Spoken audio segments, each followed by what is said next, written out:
C'est honteux. Le Ballon d'Or, hein. Il y a eu beaucoup de nominations méritées. Mais d'autres, je préfère en rire. Comment Pacho ne figure pas dans cette liste? Vous voyez ce que ça fait de ne pas avoir beaucoup de médiatisation? D'être énormément sous-coté, qu'on parle pas beaucoup de toi? Potentiellement le meilleur défenseur central de cette saison ne figure pas dans cette liste. Pacho ne figure pas dans le top 30 du Ballon d'Or. Ni Barcola, qui a quand même été énormément décisif par certains moments. Qui a plus que contribué à cette grande campagne du Paris Saint-Germain où ils ont tout raflé. Quand vous voyez le top 30 actuel, je suis désolé, j'ai pas envie de me faire des ennemis pour rien. Mais s'il vous plaît, il y en a qui ont rien à faire ici comparé à d'autres. Surtout qu'on a la liste des grands absents au complet, hein. Marquinhos, Saliba, Thuram, Di Marco, Bastoni, Barella, Gabriel, Alvarez, Raya, Gravenberch. Il y en a au moins 3 dans cette liste, c'est une catastrophe qui ne figure pas. Mais je pense vraiment, hein, le plus qui me fait mal, c'est William Pacho. Il a tellement été décisif, surtout en Ligue des Champions, avec des arrêts sur la ligne et tout. Il a été implacable. Il a tenu cette défense, il jouait avec Marquinhos, les gars, Marquinhos qui a pris de l'âge. C'est lui qui a permis que cette défense soit aussi solide. Que ça soit physiquement, mentalement et tout ce qui en suit. Non, c'est une dinguerie de ouf en vrai. Ah, je suis dégoûté pour lui. Je suis dégoûté pour lui. Scandale! Scandale! Immense scandale! J'irai même plus loin. C'est scandaleux! Comment c'est possible? Comment est-ce possible que le meilleur défenseur d'Europe cette saison ne soit pas dans les 30 nommés au Ballon d'Or? C'est une mascarade! Honte à ce classement du Ballon d'Or! Non les amis, je suis outré. Mais outré par cette décision. Très clairement. Comment des mecs ont pu voter pour 30 noms cette saison et ne pas mettre le meilleur défenseur d'Europe sur toute la saison qui est du côté du Paris Saint-Germain. Personnellement, je n'arrive pas à comprendre. Allez revoir tous les matchs du PSG. Allez les revoir. Toutes les interventions décisives. Celles qui ont donné des victoires et les plus prestigieuses au Paris Saint-Germain, notamment pour arriver le plus loin possible en Ligue des Champions, c'est grâce à Pacho. Et ne pas le voir dans un classement Ballon d'Or, où cette saison, sans manquer de respect aux joueurs, hein, mais où je vois des noms comme Vinicius, comme Haaland, qui sont là sûrement par leur nom, hein, mais probablement pas par la saison qu'ils ont pondue, c'est un immense scandale, les gars. J'ai aussi une grosse pensée pour Barcola, pour Marquinhos, qui aurait très clairement mérité d'y être. Pensée aussi pour Jules Koundé, qui pour moi aurait mérité d'être dans les 30. Mais le plus gros scandale, c'est celui-là. C'est pour moi, je le disais même avant la compétition, avant les votes du Ballon d'Or, pour moi, Pacho, c'était top 10 cette année. Je suis outré qu'il ne soit même pas dans les 30. Oh les Parisiens, arrêtez 2 minutes, non? Vous voulez pas arrêter votre cinéma 2 petites minutes? 9 nominés, 9 records battus de Manchester City, de Liverpool, du Real, encore une fois du Real, et j'irai même plus loin, de toutes les équipes en dessous, 9 nominés au Ballon d'Or. Quasiment un tiers des nommés sont parisiens. Et vous nous cassez la tête parce qu'il n'y a pas Pacho et Barcola. Oui, Pacho mérite sa place, plus que certains joueurs ici. Oui, Barcola mérite sa place, plus que certains joueurs ici. Mais quand est-ce que vous allez comprendre la logique du Ballon d'Or? Au lieu de vous insurger, regardez l'écart qui représente totalement la différence de niveau qu'il y a pu avoir dans les performances et dans les résultats au palmarès. Le Paris Saint-Germain a le double du club le plus représenté, que ce soit Liverpool, qui a fait une très grande saison, le Barça qui a fait une très grande saison, le triple du Real, quasiment le quadruple d'Arsenal, du Bayern, de l'Inter, et du coup 9 fois plus que City, Chelsea, Dortmund ou Naples. D'accord, le Ballon d'Or, c'est là pour élire le meilleur joueur de l'année. Mais il faut mettre un petit peu de bon sens, un petit peu de logique. Bien sûr qu'on va récompenser un petit peu des joueurs qui n'évoluent pas au Paris Saint-Germain.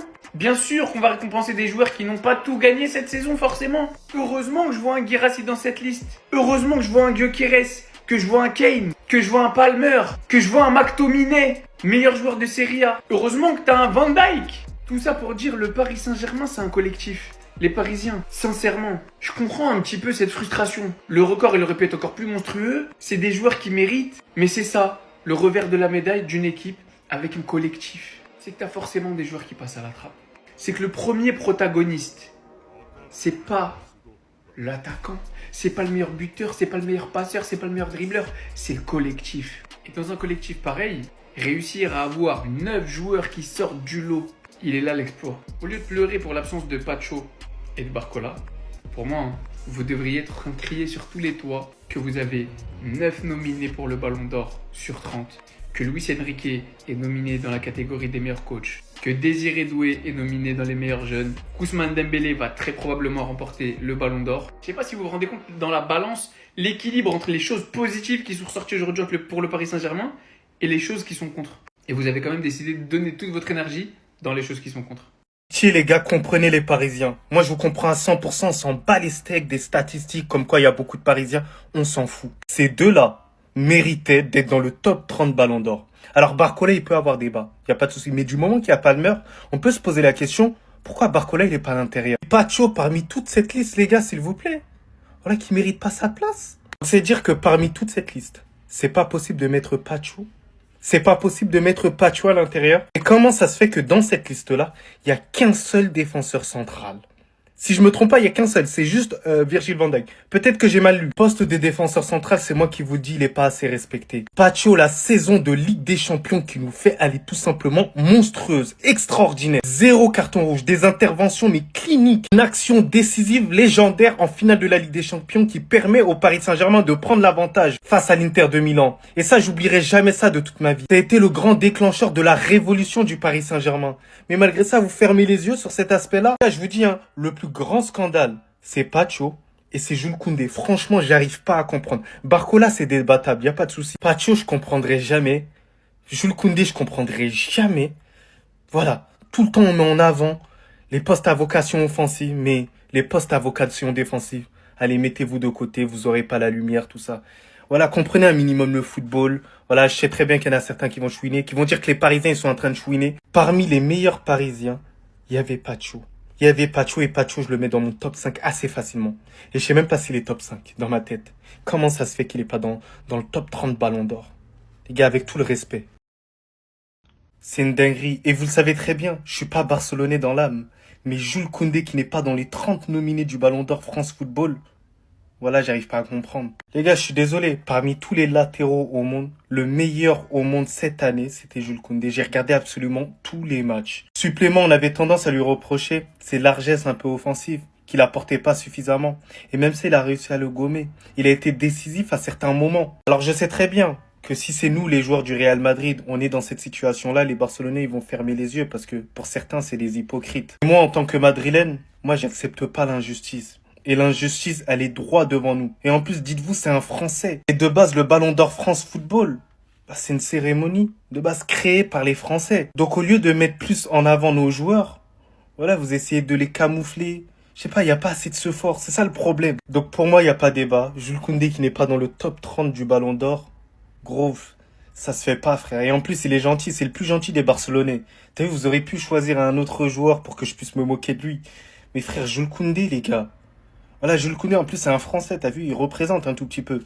Vous mettez pas top 30 Ballon d'Or, sachant qu'il vous fait une saison, mais de fou furieux, d'un point de vue défensif et d'un point de vue offensif. Et c'est le meilleur latéral droit cette année. C'est moi qui vous le dis, les gars. Il y a personne, vous pouvez aller chercher, il y a personne qui a été meilleur que lui. Carrément, ça m'avait choqué. J'étais sceptique sur sa position en tant que latéral droit. Il m'a fait fermer ma bouche. Voilà. Et voilà le premier scandale dans la liste des nominés pour le Ballon d'Or. Pacho n'est pas dans les 30. Ça commence. Ils ont pas mis Pacho, ils ont pas mis Marquinhos, ils ont pas mis Bradley Barcola. Vous, qu'est-ce que vous en pensez? Est-ce que ces trois Parisiens ne méritent pas d'être dans la liste des 30? Mais le pire, c'est Pacho, les gars. Mais comment ils ont pas mis Pacho? En fait, c'est là qu'on voit qu'ils regardent pas les matchs, en fait. Une pensée pour Jules Koundé également, qui n'est pas dans la liste des 30 et qui a réalisé une saison incroyable, en tout cas jusqu'à sa blessure. Franchement, il était d'une régularité incroyable, donc lui aussi, j'ai pas compris. Bref, je suis scandalisé juste pour cette action-là. Il aurait dû être dans le top 30, c'est sauvetage contre Aston Villa. C'est là qu'en fait, on voit qu'ils regardent pas les matchs. Les gars, anticipez une clim. Malheureusement, c'est dur de dire ça. Il y a des gens dans les commentaires, ils me disaient anticipe une clim pour Dembélé. Et ben, quand tu vois que Pacho n'est pas dans les 30, je te jure que ça te fait dire qu'il est possible que Ousmane ne le gagne pas. Alors c'est vraiment pas pour faire le rabat-joie et ma vidéo elle va absolument rien changer. La liste elle est définitive. Je suis obligé de parler pour mon jumeau. En fait quand tu atteins ce niveau, qu'est-ce que tu dois faire de plus pour figurer dans les 30 au Ballon d'Or? Je sais qu'il n'y a pas de place pour tout le monde, j'en suis bien conscient. Mais Willian Pacho, c'est peut-être top 3. Et encore je suis très gentil, j'étais très large. Il a fait une saison de monstre. Et peut-être que c'est dû au fait que ce soit un défenseur émergent, que le monde a appris à connaître cette saison dû à sa saison exceptionnelle et le niveau exceptionnel qu'il a atteint pour un défenseur, je rappelle, parce que c'est un truc de ouf, sans rien enlever à Virgil van Dijk. Sans rien enlever à Virgil van Dijk qui fait une saison monstrueuse. Il sort en 8e de finale de Ligue des Champions. Certes, il prend la première ligue, mais Pacho, il gagne tout. Pacho, il gagne tout. Et avec quel niveau? Avec quelle efficacité? La stabilité défensive qu'il a apportée au Paris Saint-Germain. En fait, il faut se rendre compte du chantier. Ils sont allés nous le chercher. Tout le monde s'attendait à un défenseur bien plus clinquant que lui. Et plein d'autres ont échoué avant lui. Milan Skriniar, Beraldo, pour moi c'est un échec, je suis désolé. Et j'en passe. Il vient à Paris, il remet les points sur les i, les barres sur les t. Il contribue en grande partie au rayonnement du Paris Saint-Germain sur la scène européenne et la scène internationale tout simplement. On l'a vu en Coupe du Monde des clubs. Il a été sanctionné d'un carton rouge qui a, selon moi, coûté au Paris Saint-Germain. Ça aurait été un match différent si Pacho était là. Je suis persuadé de ça. Je vais donc poser la question à France Football. De toute façon, on est habitué avec eux. Il devait faire quoi de plus pour figurer dans les 30? Peut-être qu'il devait mettre 10 buts, je sais pas. Vous attendez quoi d'un défenseur qui a atteint ce niveau? C'est hallucinant en fait. Non, là, je me plains en fait. Je suis fâché. J'accepte pas. Mais bref, restez sobre, abonnez-vous les gars, ça frappe. La liste du Ballon d'Or est tombée et voici une liste des grands absents. Premier joueur, Bradley Barcola. Je ne comprends pas comment il ne fait pas partie du top 30 parce qu'il fait une saison stratosphérique. Certes, il n'est pas titulaire indiscutable, mais statistiquement parlant, ou même ce qu'il apporte au PSG, c'est hors norme. En plus, on voit que sur la liste des 30 nominés, ils nous ont mis qu'un défenseur central, Virgil van Dijk. Pourtant, c'était même pas le meilleur défenseur de première ligne cette saison. Ils ont oublié de te mettre Pacho, le meilleur défenseur central sur la saison. Ensuite, Marquinhos, ça peut s'entendre. Saliba qui t'a fait une très grosse performance. Bastoni aussi. Gabriel, lui, ça s'entend que par rapport aux blessures. Sinon, quand il était en forme, c'était hors norme. Marcus Thuram, pour ceux qui ont regardé un peu la Serie A, il était exceptionnel avec l'Inter. Des fois même beaucoup plus important que Lautaro Martinez. Di Marco, malheureusement, je pense que c'est son 1v1 contre Yamal qui l'a enlevé du top 30. Barella, il t'a fait une saison stratosphérique aussi. Julian Alvarez qui est absent aussi. Il aurait pu facilement faire partie du top 30. C'est un joueur fantastique. Ensuite, pour eux, ils te parlent de Raya parce qu'ils t'ont mis que Donnarumma comme gardien aussi. Et Gravenberch, qui a fait une très grosse saison, mais ils ont préféré mettre McAllister.